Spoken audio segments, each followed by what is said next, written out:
Hello. My name is Orville, and I never thought I'd live to hear my own son call me a burden. One Sunday dinner he said it as if my years of sacrifice meant nothing. I stayed quiet, but inside something broke. They wanted my house, the very home I built with my hands, the place my wife and I poured our lives into. They whispered plans to push me out, to erase me. But what they didn't know was that I had already prepared my own move, and that secret changed everything. It was a Sunday evening in Aurora, Colorado, the kind of spring night where the air was soft, the sky still holding a touch of pink from the sunset. Cassian's house glowed warmly from the inside, the kind of light that should have promised comfort. I stood at the doorway for a moment, gathering myself, before stepping into the world my son had built. The table was long and polished, filled with the smell of roast chicken, potatoes, and fresh bread. I noticed right away where my chair had been placed, far at the end, almost apart from the laughter and clinking glasses. It wasn't rude, not exactly, but it carried a message. I took my seat anyway, smiling faintly, because that's what fathers do when they want to keep peace. Cassian sat in the middle like a man who had claimed the center of gravity. His wife, Ophelie, elegant as always, passed the dishes around with efficiency but not much warmth. And Leora, their little girl, bright-eyed and innocent, looked at me with curiosity rather than affection. I told myself it was just the way families evolve, children growing, houses filling with new voices. Still, I couldn't help but notice how little eye contact came my way, how conversations flowed past me like I wasn't even at the table. The meal had the cadence of routine, forks tapping plates, Cassian asking Ophelie about her day, Leora giggling over some story from school. My voice felt unnecessary, so I kept quiet. My ears caught everything, though, the way Ophelie spoke about weekend plans without ever including me, the way Cassian leaned forward, shoulders squared, the new head of the family in his own mind. I chewed my food slowly, tasting not so much the chicken as the distance, and then, between one bite and the next, it came. "Dad," Cassian said, almost casually, "sometimes it feels like you're just a burden." He didn't raise his voice. He didn't slam his hand down.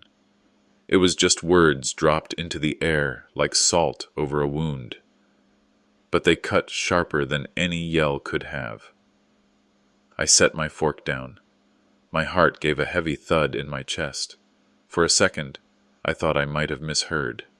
But the silence that followed proved me wrong. No one spoke. Not Ophelie, not even little Leora. They just let the word hang there, filling the space with its poison. A burden. My mind ran backward in time, faster than I could stop it.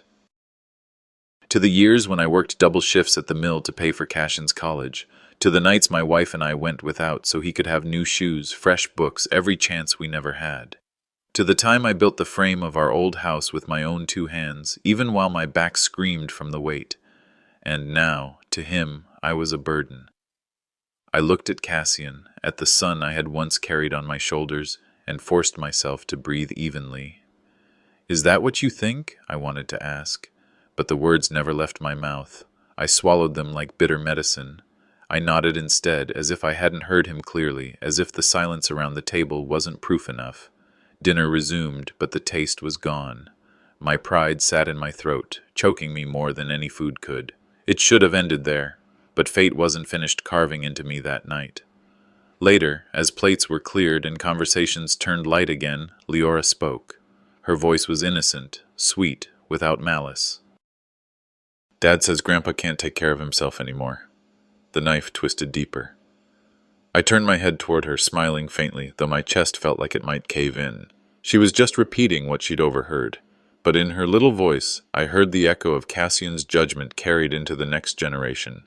My own granddaughter would grow up seeing me as useless, a man to be managed instead of respected. The weight of that nearly broke me. I kept smiling for her sake, but inside disbelief mixed with despair. I wasn't angry at her. Children only repeat what they hear. No, the anger was reserved for the man who should have shielded her from such thoughts, her father, my son. When the evening ended, I walked home alone. The air was colder than before, though spring still lingered in the buds on the trees. I thought of the house I had built decades ago, the one still standing proudly under my name. How many nights had my wife and I sat on that porch, talking about family, about respect, about what kind of father I should be? She used to tell me, respect is the soil where love grows. Without it, everything withers. Those words haunted me now, because tonight I had felt the soil turn to dust beneath my feet. I sat at my kitchen table, lights dim, papers stacked neatly where I'd left them. Mortgage documents, tax forms, old bills, proof of a life lived responsibly, a life earned. I ran my hand across the deed, fingers tracing the faded ink. This house was more than walls and wood. It was the last piece of power I still held. I whispered to the empty room, my voice shaking not from weakness, but from something harder. A burden, huh? Let's see who really carries the weight. The silence answered me, heavy but not empty, because within it a seed had been planted, not of despair, but of resolve. That night, as I stared at the deed, I realized I wasn't erased yet. They might try to push me aside, but I still had something they wanted, something they underestimated. And in that realization, the bitterness in my chest turned to a slow-burning fire. I leaned back in my chair, eyes on the ceiling, hearing again the innocent voice of Leora echoing her father's poison. I knew now this wasn't just a careless remark. It was the beginning of something larger, a deliberate erasure, and I would not go quietly. I closed my eyes, breathing deep, steadying myself for what lay ahead, because humiliation, once endured, can either crush a man or forge him into steel, and I wasn't ready to be crushed. Cassian's call came on a Tuesday. His tone was friendly enough, but something in the way he said, "Why don't you come over, Dad? We should catch up," felt formal, like a man arranging a meeting, not a son inviting his father. I agreed, though my gut told me there was more behind the invitation. When I arrived at their house, Ophelie greeted me at the door. Her smile was polished, practiced, almost too sweet. "We're so glad you came," she said, voice bright but hollow. She led me into the living room, where papers lay stacked neatly on the table. Documents, though she quickly slid a hand over them when I looked too long. Cassian sat stiffly, hands folded like he was rehearsing lines. The air was warm, but the mood was cold. We talked about nothing at first. Weather, groceries, Leora's school. But beneath every polite exchange, I felt the ground shifting. My seat, once central in their lives, was now the edge of a negotiation. I sipped the tea Ophelie placed before me, too sweet by half, and let silence do my talking. Because sometimes silence reveals more than words. Later I excused myself to the restroom. On the way back, voices drifted from the kitchen. I slowed, unseen. "Once the house sells, we'll finally have the down payment we need," Cassian said, his tone matter-of-fact. Ophelie's reply was sharper, certain. "He doesn't really need that big place anymore. It's just sitting there wasted." I stopped in my tracks, heart hammering. My house, the one I had poured my sweat into, nail by nail, beam by beam, reduced now to a bargaining chip in their whispered plans. I pressed a hand against the wall to steady myself, the way an old man might, but inside, fury burned bright. They weren't discussing if, they were discussing when. I slipped back into the living room without letting them know I'd heard. When I left later that afternoon, I carried their words with me, heavier than any burden I'd ever been accused of being. 2 days later, I had my routine medical appointment. Dr. Harding was a straightforward man, not unkind but blunt in his assessments. As he looked over my chart, he glanced up at me. "You live alone in that big house, Orville." At your age, that can be risky." The words hit differently now. I asked cautiously, "Did my son talk to you?" The doctor adjusted his glasses, avoiding the question. Cassian did mention some concerns. Families often worry when parents live alone in large homes. And there it was, the confirmation. My son wasn't just thinking out loud at dinner. He was planting seeds, weaving a narrative that painted me as incapable. Even here in a sterile office, his words followed me. My dignity was being signed away in conversations I wasn't invited to.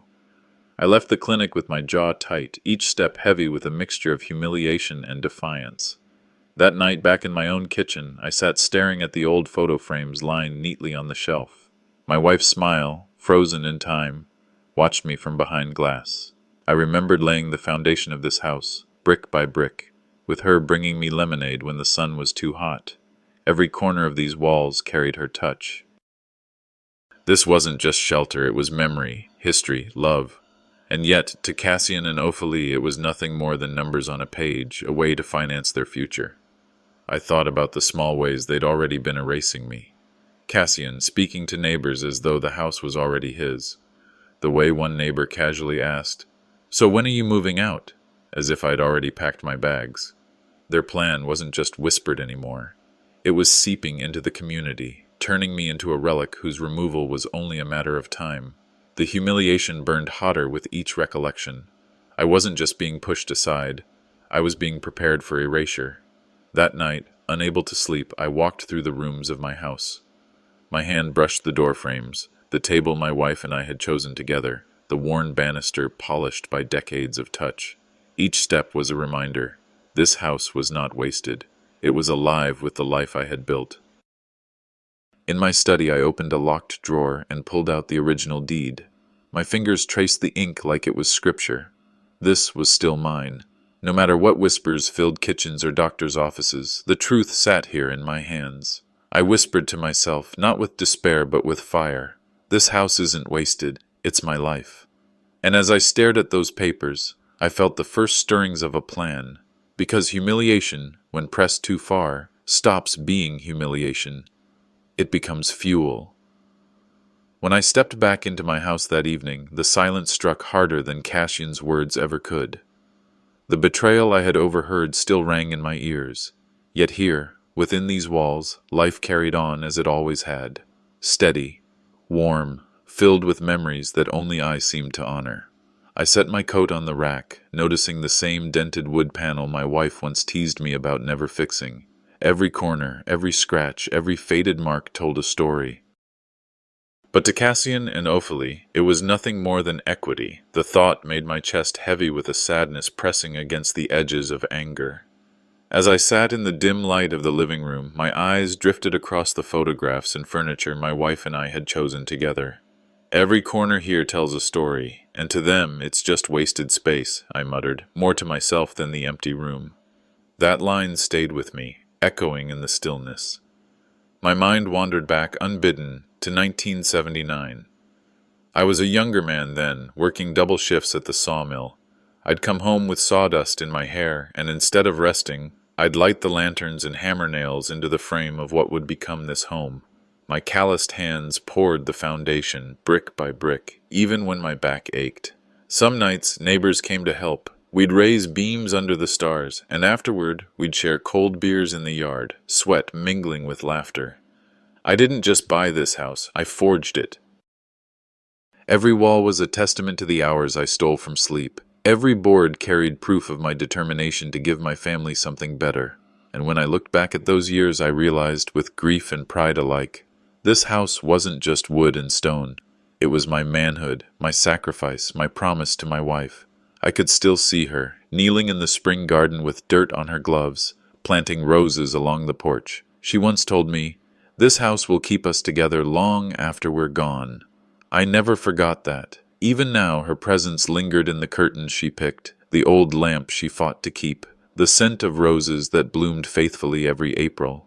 Hearing Cassian call it wasted space was more than a financial insult. It was a knife across the memory of a marriage built with love, sweat, and unshakable commitment.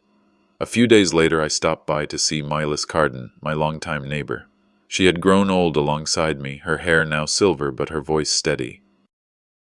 You know, Orville," she said as we rocked on her porch, "half of us wouldn't have homes if not for you. You hammered nails, raised roofs, fixed pipes when we couldn't afford plumbers. We remember." Her words landed softly, but with force. My son might pretend my life's work didn't matter, but the neighborhood remembered. To them, I wasn't a burden. I was the man who helped give them shelter. I nodded, letting her speak, though my throat tightened with emotion. Comfort mingled with bitterness. If strangers and neighbors could remember my worth, why couldn't my own blood? That night, I sat on my porch long after the sun had dipped. The quiet voice inside me whispered that maybe Cassian was right, that I was no longer needed.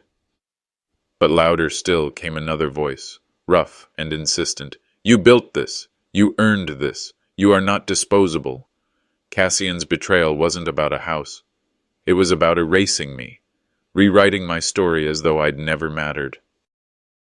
And I couldn't let that happen. If I give this up, I thought, staring into the night, I'm letting them write me out of my own story. Bitterness curled into something sharper, resilience. Later I pulled out old photographs I hadn't touched in years. One showed me, hammer in hand, sweat streaking down my face as the frame of the house rose behind me. Another, my wife holding baby Cassian on this very porch, both of them smiling as if the world would never break. I set those photos beside the deed on the table, the paper glinting under the lamplight. If they think I'll hand this over, I whispered, they've forgotten who I am. I sat there, determination replacing sorrow, the weight of my life's work heavy in my hands, but not crushing, empowering. Because this wasn't just shelter, it was the battlefield where my worth would be tested. Cassian called again, this time for a quiet evening. I almost didn't go, but something in his voice told me I needed to see where this was heading. When I arrived, the mood in his house felt colder than before. The lights were dim, the television murmured in the background, and Ophelie greeted me with her trademark smile, polished, polite, and empty. She asked about my drive, about the weather, but her words carried no weight, as if she were performing courtesy rather than extending care. I sat down, watching them move about their living room with an ease that made me feel like an outsider in a place where I should have been rooted. Cassian and Ophelie spoke over me, about bills, about Leora's piano lessons, about groceries. When I tried to add something, my words seemed to evaporate before they landed. I fell silent, folding my hands in my lap. To them it looked like frailty. But I wasn't weak. I was listening, observing, letting them reveal themselves. Their eyes slid past me like I was a shadow. Yet beneath my stillness, frustration churned. Then Cassian made his move. He reached into a stack of papers on the coffee table and pulled out a glossy pamphlet. He set it down between us, his voice deliberate. Just something to think about, Dad. The cover showed a smiling couple walking arm in arm through a manicured garden. The words across the top read, Sunny Pines Assisted Living. I stared at the paper, not picking it up, not even brushing it with my fingertips. I studied the way the image glowed under the lamp, and in that silence my heart tightened. Cassian mistook my stillness for acceptance. His eyes flickered with relief, as though a battle had already been won. Inside, I was burning, but I said nothing, not yet.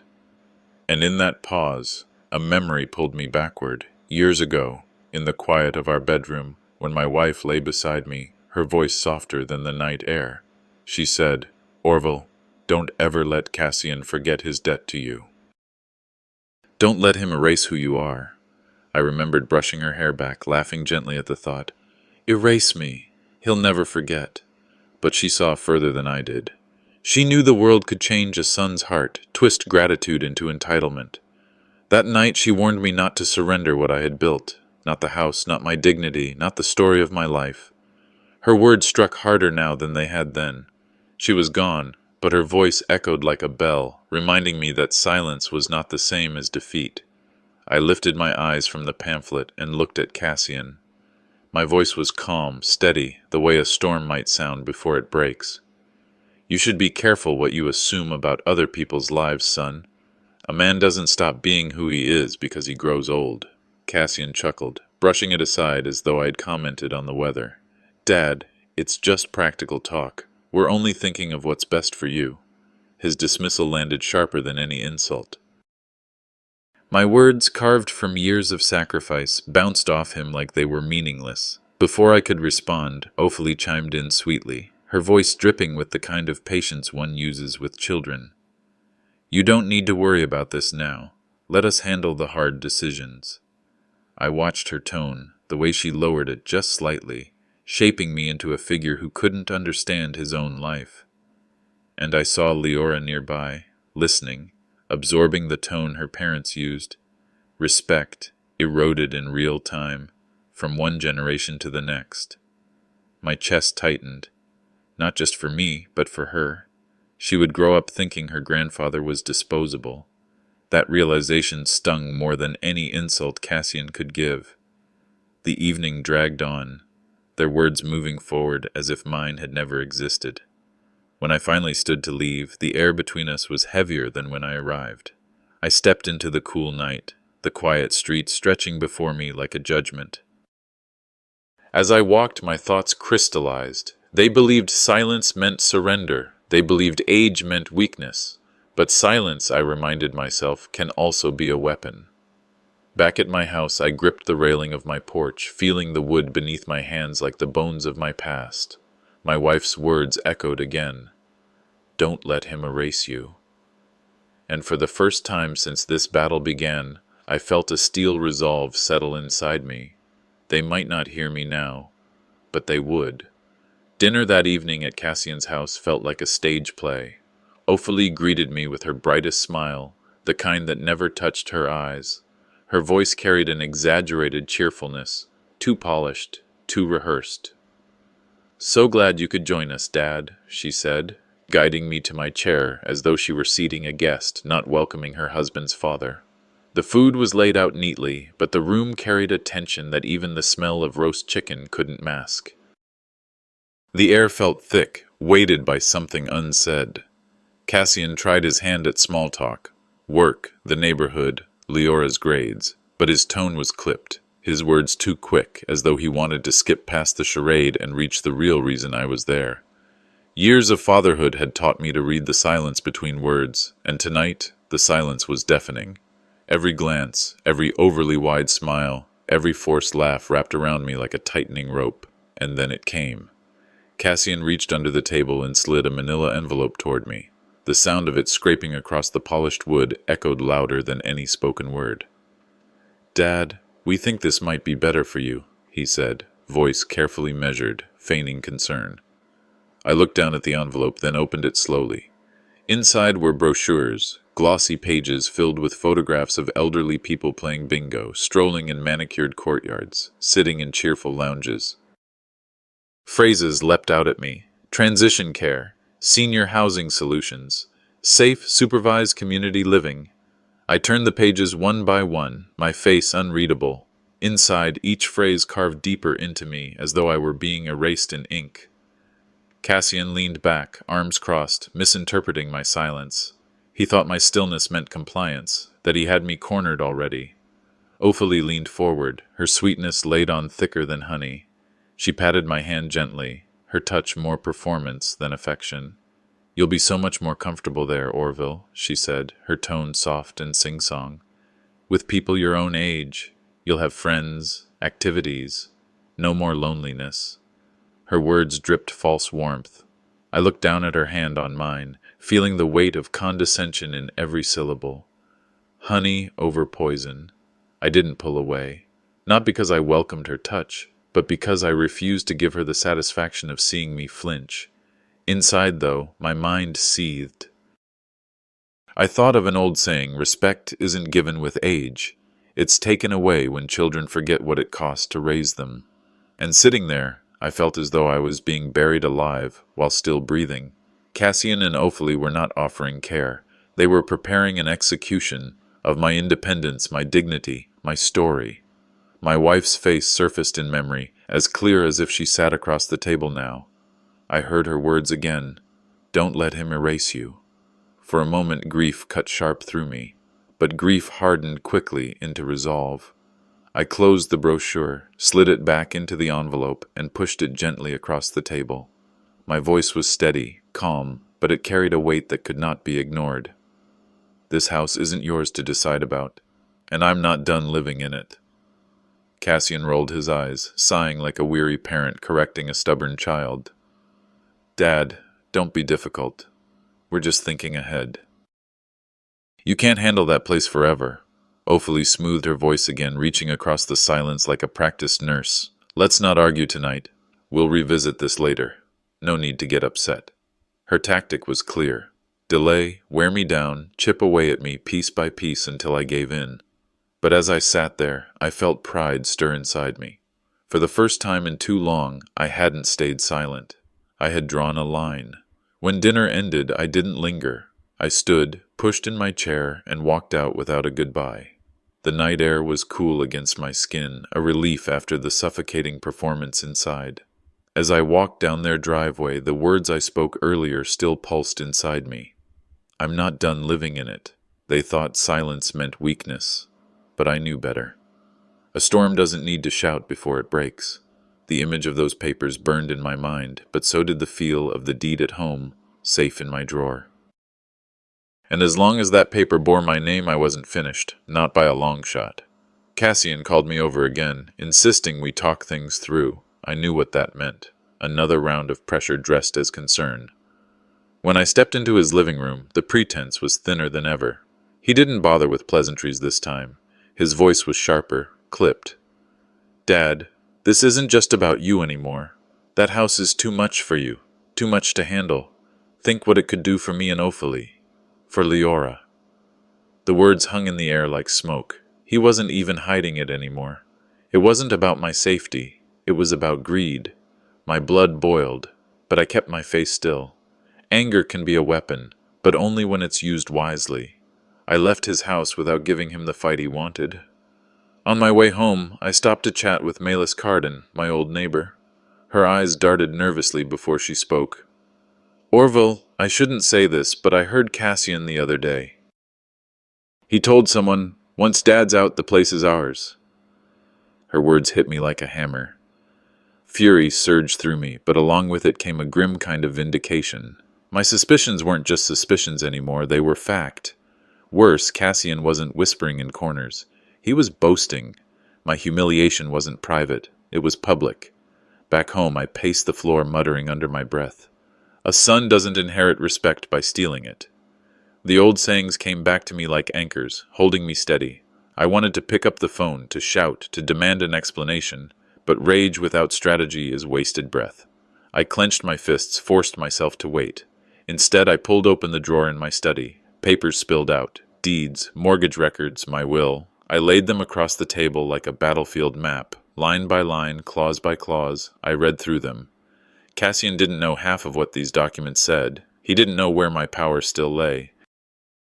I whispered to myself, voice low and steady, knowledge is leverage. They think I'm old, but I still know how to fight. The next time Cassian called, pressing again, I didn't argue. I let my voice stay calm, almost casual. I'll think about it. He mistook it for surrender, but the very next day, I sat in Lazaro Anselm's office, my lawyer, my ally. We spoke at length, reviewing every option, every safeguard. My silence had become my first counterpunch. That night, I placed the deed and documents into a fireproof box, locking it with a key I wore around my neck. I stared at it like a soldier might stare at his rifle.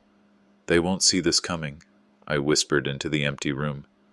The box sat heavy in my hands, not just paper and ink, but a weapon of survival. From that night on, every silence of mine was loaded with intent. Cassian called me one morning with a voice too smooth to trust. Dad, we're having a family meeting tonight, just to plan for the future. It'll make things easier for everyone. A family meeting. Those two words alone set my stomach in knots. Families don't need meetings to love each other. They need dinners, laughter, and time. Meetings are for corporations, for courts. And when a man is summoned to his own trial without consent, you already know the verdict. Still, I agreed. Sometimes you have to sit at the table to see the cards being played. When I arrived at Cassian's house, the scene was already set. The living room had been rearranged, chairs in a circle. Not just Cassian and Ophelie waiting for me. Two of Ophelie's friends sat on the couch, smiling with that false sympathy reserved for funerals and interventions. Cassian gestured for me to sit. Dad, we're worried about you. We think it's time we talk about your well-being. Ophelie placed her hand delicately on her lap, tilting her head just so. Orville forgets things sometimes, she said softly, her tone dripping concern. It's nothing major, but we just want him safe. Safe. The word sounded like a coffin lid. As they spoke, I realized what this was. A staged intervention. A trial with witnesses, carefully arranged so that every nod, every sympathetic glance worked against me. Ophelie began to tell stories, exaggerated, twisted versions of truth. The time I misplaced my truck keys became evidence of decline. Forgetting a grocery item turned into proof of fading memory. Her friends nodded along, their pity rehearsed. I sat silently, hands folded, heart pounding. I could see the tactic as clear as day. Assassinate credibility, paint me as incapable, then swoop in to seize control. My inner voice whispered sharp as a knife, "Truth is not what they say. It's what others believe when you say nothing." And still I waited. Silence was not weakness tonight. It was strategy. Cassian finally laid down his hand. From a folder he produced papers, legal documents, guardianship forms, power of attorney drafts. "Just sign, Dad. It'll be easier this way. We can take care of everything for you." I reached out, not to sign, but to close the folder gently. My voice was calm, each word carved in stone. I built my life without needing permission. I'll leave it the same way. The room froze. Cassian's jaw tightened. Ophelie's smile cracked, the sweetness gone brittle. The silence that followed was louder than any argument. I stood, smoothing my jacket, and looked at the strangers in the room. "Thank you all for your concern," I said, my voice laced with sarcasm. "It means the world to know how invested you are in my affairs." Then I left, walking out into the night without looking back. On the drive home, bitterness simmered into resolve. "They tried to bury me in whispers," I muttered, but forgot I still have my hands on the shovel. That evening, I sat on my porch, pipe in hand, the mountains stretched across the horizon. The cool air steadied me. My voice, quiet but firm, cut through the silence. They think I'm cornered, but the corner is where a man finds his claws. The war had begun, not the kind fought with fists, but with will, with patience, with quiet power. Cassian called again, his voice strained with false composure. "Dad, let's have one last discussion tonight. Everyone will be there. It'll be good to put things to rest." I knew what he meant. It wasn't a discussion, it was an ambush dressed in polite words. And I also knew something else. This time, I wasn't walking in empty-handed. The living room at his house looked less like a home and more like a courtroom. Chairs circled deliberately, faces waiting expectantly. Aunts, cousins, and a few of Ophelie's friends filled the room, all ready to nod at the right time, all ready to testify against me without knowing the whole truth. Cassian stood near the fireplace like a man about to deliver a closing argument. Ophelie sat beside him, her smile tight, her hands folded with the precision of a practiced actress. I looked around the room slowly, meeting eyes, reading body language. A man knows when he is walking into an ambush, I thought. The question is, do they know he is armed? Cassian opened the meeting with his voice pitched in false concern. "Dad, this has gone on long enough. You can't take care of that house anymore. It's too much for you. Everyone here agrees. You need to think about your safety, about what's practical." Murmurs of agreement swept through the room, a chorus of validation, orchestrated and rehearsed. Ophelie leaned in, her tone dripping with condescension disguised as pity. "It's not safe for him anymore. It's too much space. It would be better if he were somewhere where people could look after him." Their words landed like stones thrown with a smile. I stayed quiet. Years at the sawmill had taught me how to let sparks fly without flinching. Years of raising Cassian had taught me how arrogance always reveals itself if you wait long enough. My silence wasn't surrender. It was the rope they would use to tie themselves. Cassian pressed on, emboldened by the murmurs of support. "You don't have to be stubborn, Dad. We're trying to help. This is about family. You don't want to be a burden, do you?" That word again. Burden. It echoed in my skull, sharp as the first time he'd thrown it at me over dinner. Then came the slip. Ophelie, too eager, too sure of her performance, let the mask crack. "Once it's in our name, we can—" She stopped, choking on her own words, but it was too late. The air changed instantly. Heads turned toward her.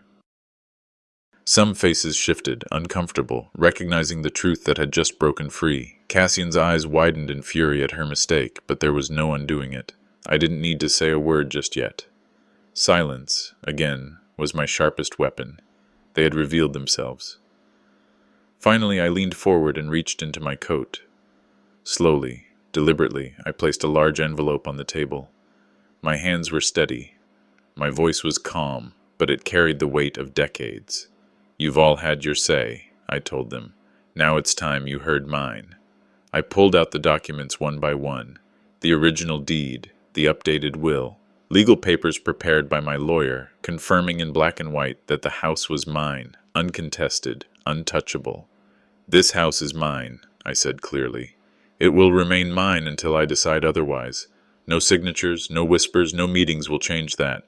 You don't get to erase me with papers I never asked for. The silence that followed was heavy, suffocating. Cassian's face flushed crimson, his hands balled into fists. This isn't fair, Dad, but I cut him off. What isn't fair is treating your father like dead weight while he's still breathing. What isn't fair is poisoning your daughter's mind to believe her grandfather is nothing but a burden. You wanted to treat me like I don't matter. Tonight you've shown everyone here who the real burden is. The explosion came then. Not from me, but from Cassian. He shouted, pacing the room, his voice shaking more with panic than power.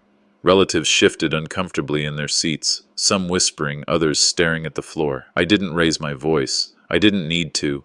I stood, straightened my jacket, and looked around at every face in that room. My calm was more deafening than his rage. Respect, I said, isn't something you steal. It's something you earn.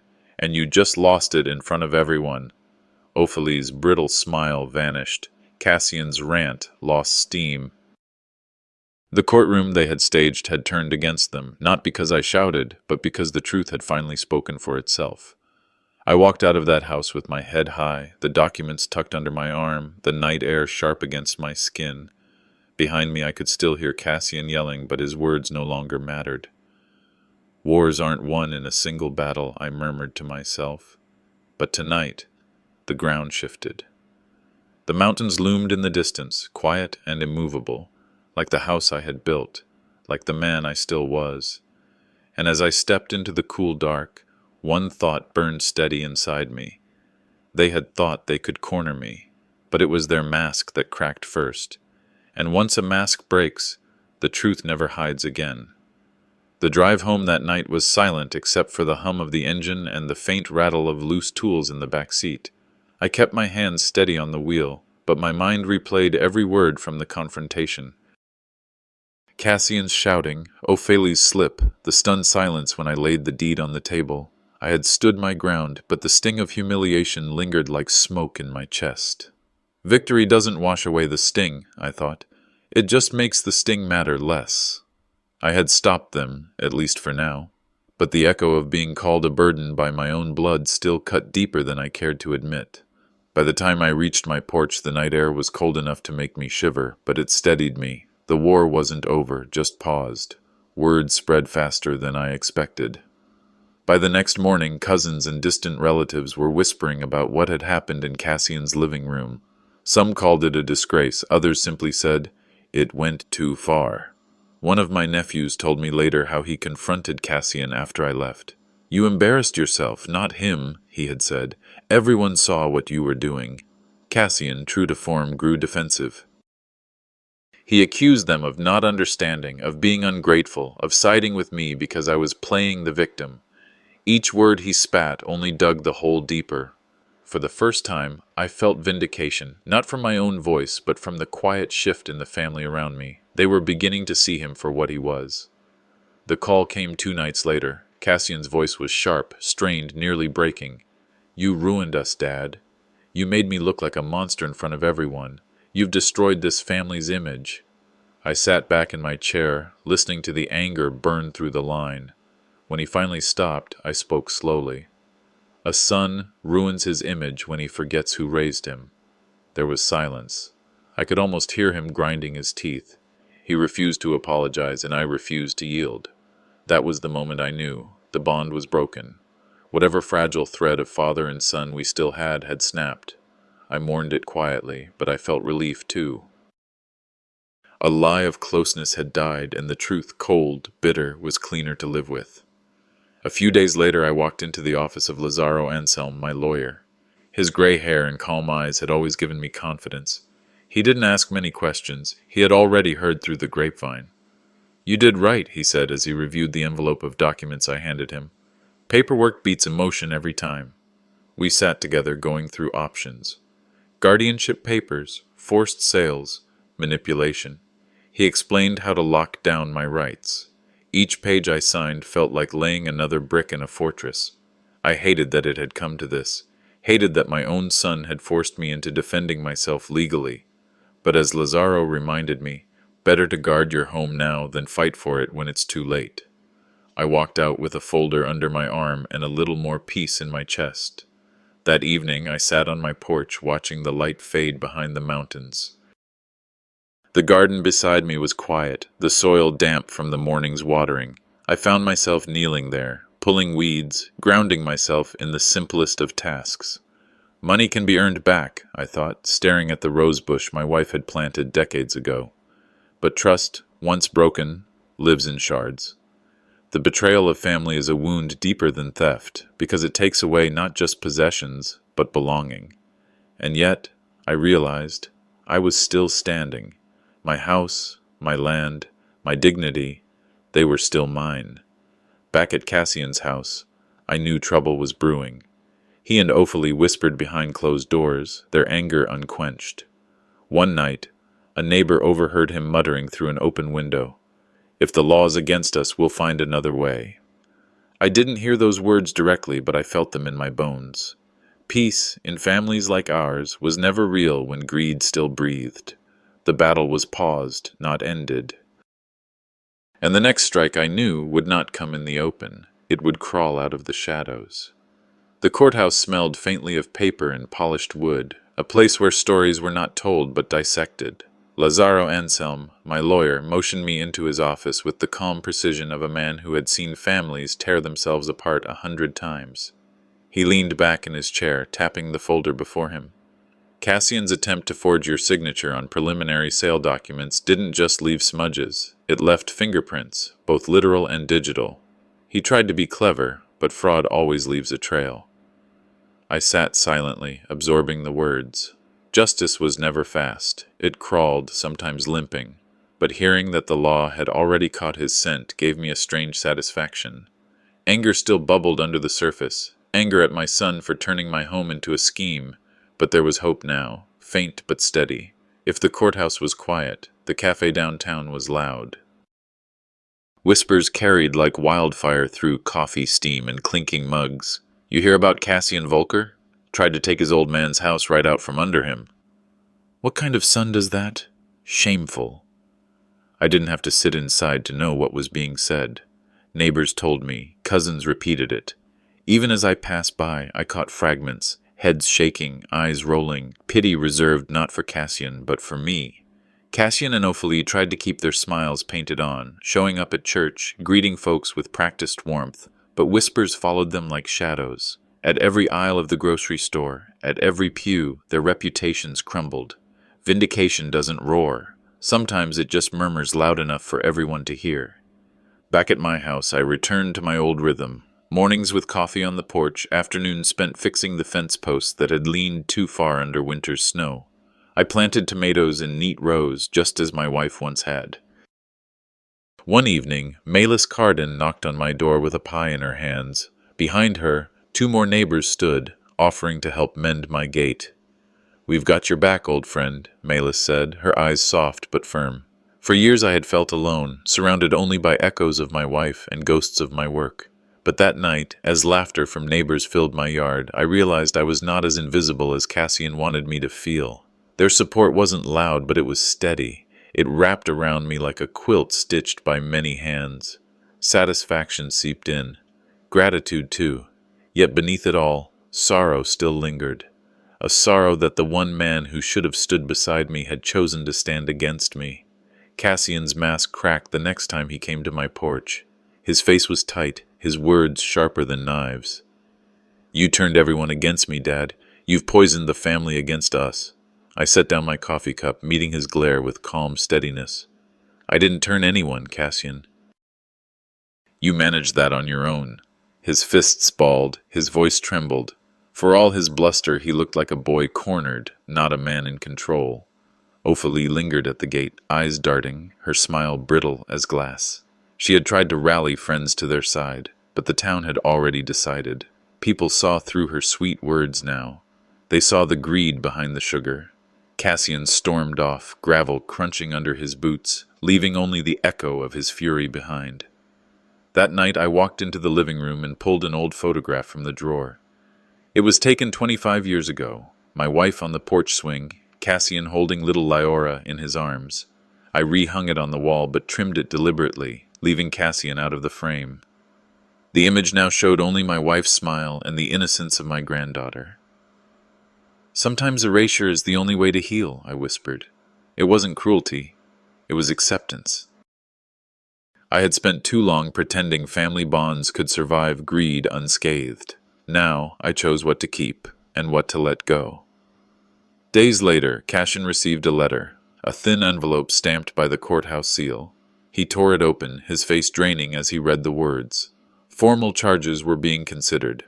Ophelie stood behind him, lips pressed tight, then muttered with venom, "This isn't over. We'll bury him before he buries us." Her words weren't meant for me to hear, but I didn't need to. Some things you can feel in your bones.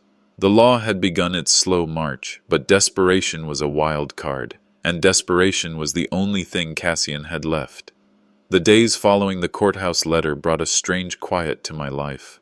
I expected to feel fear, or at least unease. Instead, I found myself opening the door more often to visitors, neighbors carrying casseroles, church friends with firm handshakes, and even distant cousins who hadn't darkened my doorstep in years. One evening, sitting on my porch, I listened as an old friend told me, "Blood doesn't make family, Orville. Respect does." Those words struck deeper than any insult Cassian had thrown. I realized the weight pressing on me wasn't just betrayal, it was loneliness. And slowly, with each kind gesture, that loneliness began to lift. Gratitude replaced grief, though traces of mourning still lingered. Mourning for the son I once thought I had. Cassian came unannounced on a gray afternoon, the kind where the sky threatened rain but never delivered. He didn't knock, he barged in. His voice tried to sound steady, but desperation dripped from every syllable. "Dad, we can't keep doing this. Families fight, sure, but at the end of the day, we need to stay together. People are talking. You're making me look like the villain." I watched him carefully. The plea wasn't about love or reconciliation, it was about saving face. His eyes darted, restless, as though searching for a foothold. I stayed silent, letting the weight of his own words settle in the room. He thought silence meant weakness, but in truth I was gathering strength. Finally I stood. My voice was firm, each word deliberate. "You are my son by blood, but by your actions, you've made yourself a stranger." Cassian froze. His mouth opened, then closed. I could see the boy he once was flicker in his eyes, but the man he had become buried it quickly under anger. I reached for the old family pocket watch he had once coveted. Polished brass passed down from my father. I placed it in his hand, pressing it there. "This is the last thing you'll ever get from me. It's just an object, my life, my home, my dignity. Those you'll never touch." His hand trembled as he looked at the watch, and then at me. Rage replaced disbelief. He realized in that moment that control had slipped through his fingers forever. Later that week, at a community gathering in the church hall, I felt a tap on my shoulder.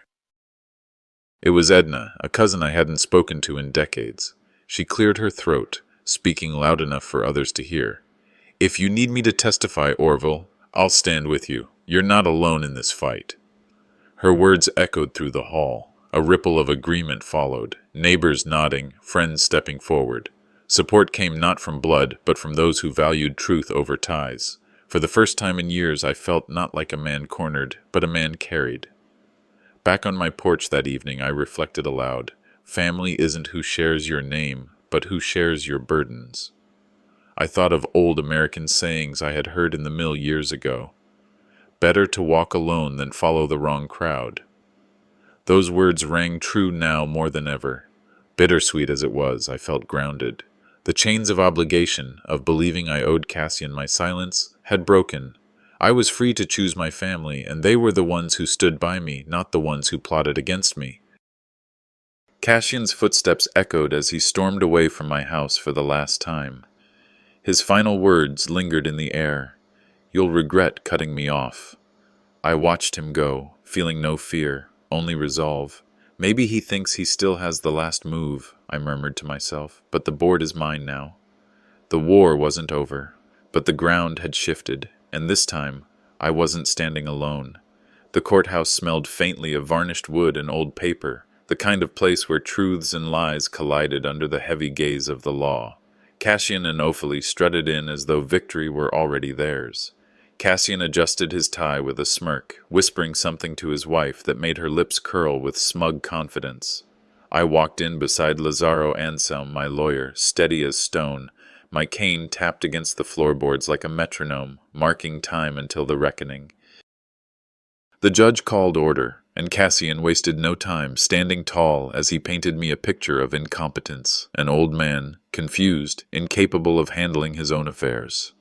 "Your Honor," Cassian declared, voice polished but hollow, "it's not safe for my father to manage his finances anymore. We're only asking for guardianship to protect him." I said nothing. I let him dig the hole deeper, brick by brick, lie by lie. The judge turned to me. "Mr. Volker, do you have anything to present?" I met her eyes with calm.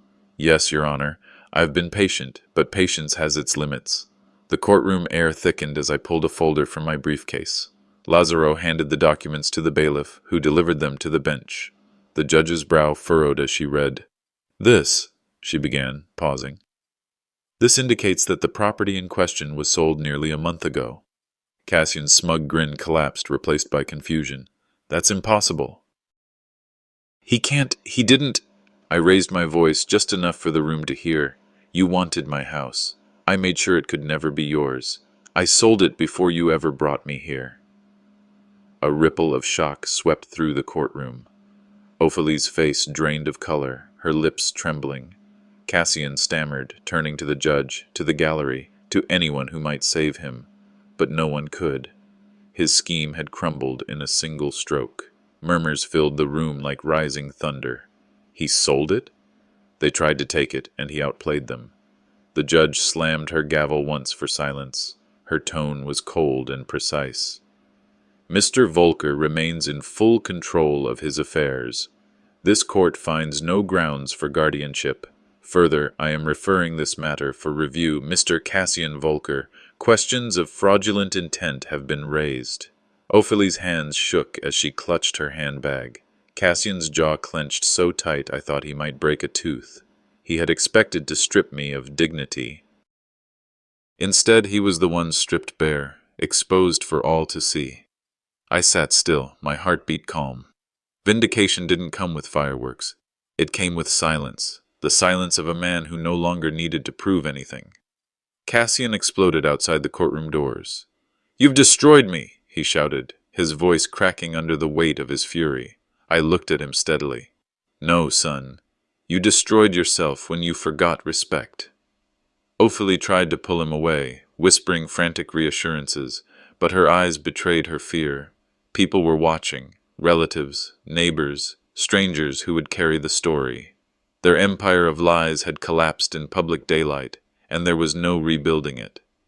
The whispers spread faster than fire in dry grass. Fraud, betrayal, greed. No one spoke of me as the burden anymore. The burden had always been theirs. That evening I sat on my porch, the mountains bathed in twilight. The air smelled of pine and wet earth, grounding me. The deed to the house was gone, but I didn't mourn. The home was never just walls and wood, it was memory, labor, love. Those things stayed with me, wherever I was. A neighbor came by with fresh-baked bread. "We're proud of you, Orville," he said simply. "You showed us all what dignity looks like." I smiled, small but genuine. "Freedom isn't given, it's taken back," I replied. And in that moment, I felt free. That night, I closed my door, locking it with hands that no longer trembled. "They called me a burden," I said softly to myself. But I showed them. Burdens don't break. They outlast the ones who try to cast them off. The story had reached its end. Not with shouting, not with fists, but with justice. And justice, when it comes, has a way of making even the deepest wounds close. When a father is labeled a burden by his own son, the betrayal cuts deeper than words. This family drama story reveals how one man's quiet strength turns humiliation into justice.